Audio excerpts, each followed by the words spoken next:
People keep asking me what are the virtues of a good investor or a great investor, and I have to draw upon all my experience of reading, writing, talking to people, talking even to fund managers, to find out what are really the virtues of great investors. So whether it is Charlie Munger or whether it is Warren Buffett, one thing very clearly they do is they read a lot. So I do think reading helps. And what should you read? I think you should read right from anthropology to zoology. What you read is very can be a very wide range, because you can pick up something from somewhere and apply it to, for example, a lot of food based learning you can apply to your investing. For example, dal chawal is the index fund, right? So if you are very clear that you want very simple bland dal chawal, so having dal chawal, sleeping early, getting up in the morning, going for a walk, this combination will give you good health. You don't need to do anything dramatic, right? You don't need to run half marathon every week or something like that to have a great health. So even doing these simple things. So first of all, I think simplicity of saying I don't want a very complicated process, but I will be curious to know what is happening. For example, I have a friend who will pick up some young boy or girl and say, tell me what is happening in technology, right? He works in a big company. So some new kid he'll pick up and say, tell me what is happening in technology, what is the latest phone that you have, what is the latest phone I should buy, what are the features that I should use. He picks up the kid from his own office and he talks about it. So there is some curiosity in knowing what is happening and how to use new things, right? So what is the point in buying a phone for 1.5 lakhs if you don't even know how to use it, or buying a camera for 3.5 lakhs and not knowing how to use it? There's no purpose, right? So some curiosity in knowing what is happening in the world and how you can make money using that knowledge, right? So people have to be a little curious about everything that they do, but not all your investing is going to happen there. Maybe 90% of your investment or 95% of your income investment is already in listed companies, so there it doesn't help. But if you are a personal investor as a VC or something, keeping yourself abreast of technology is very useful. What are the other things that one has to look for? One has to be extremely skeptical about what the promoter tells you. We have to understand certain things. Every fund manager by nature is an optimist. He thinks that the future is going to be more assets for him, so he cannot take a view which says redeem from the fund house. So every fund manager, CEO, CIO, CMO, whatever you want to call them, will be optimistic, and they will say, no, I'm cautiously optimistic, or things like that. So when a fund manager says I'm cautiously optimistic, it does not mean anything to you. You have to decide how the market is going to be. If you have money for the long run, you should be investing. If you have money for the short run, you should not be investing. For example, our portfolios have to be ready for a 2024 BJP not getting more than 150 seats. Can it happen? Well, it has happened in the past. BJP shining didn't work for Mr. Vajpayee.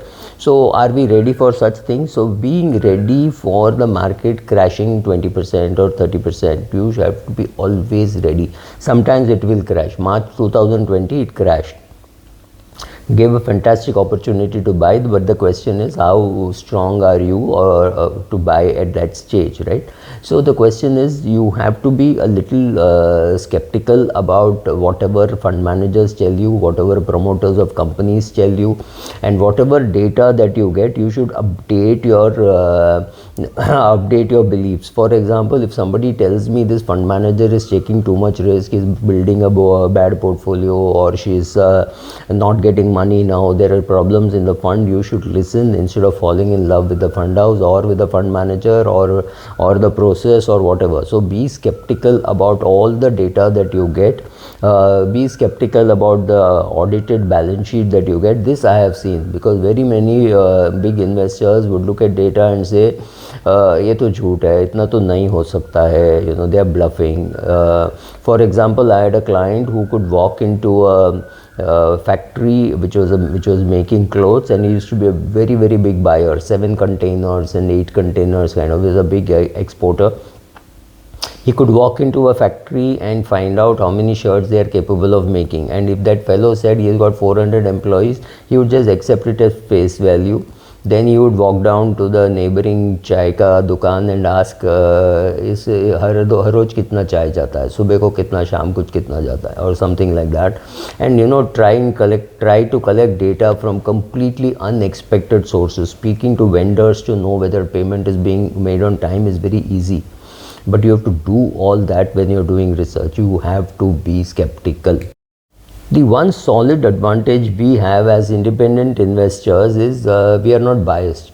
For example, one fund house or rather one bank was selling one particular fund house, and I found it quite intriguing, and when I asked them, they said no, we are hoping to get some mandate from them for doing something. I don't want to get into more details, but so there is always a conflict of interest when somebody else is selling something to you. When you are independent, if somebody comes and tells me buy this particular equity share, I have to be skeptical as to why is he telling me, or why is she telling me, why now, is somebody else trying to buy, or is somebody else trying to sell. For example, I got a research report saying Coal India worth selling at 210, and the minute I got the report, I called up another broker. He said yeah, that brokerage house is trying to buy shares, and therefore this report has come, right? So I had no clue.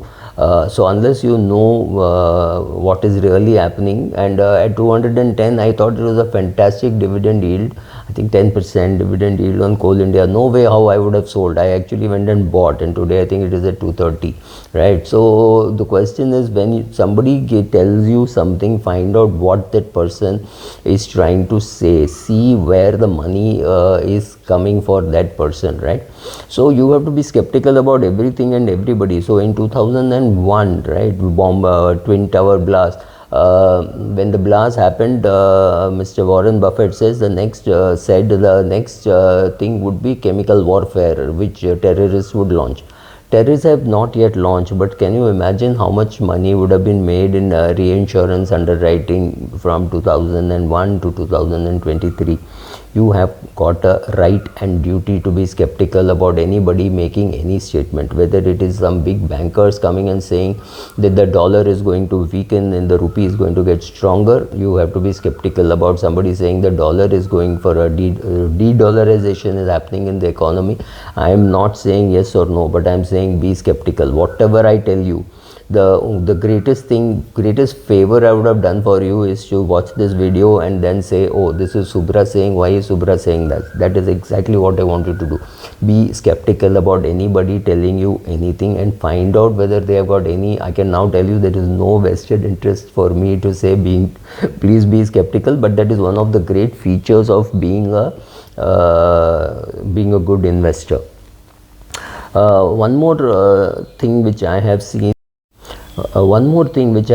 is very useful is humility. You realize many times that you made money by luck rather than money by great effort, right? So when COVID happened, March 2020, I went and bought shares which had fallen the maximum, which meant I could go and buy Indigo, Thomas Cook, Mahindra Holiday Resorts, kind of things which you know that this industry will be doing. And this was before the starting of the COVID protocols.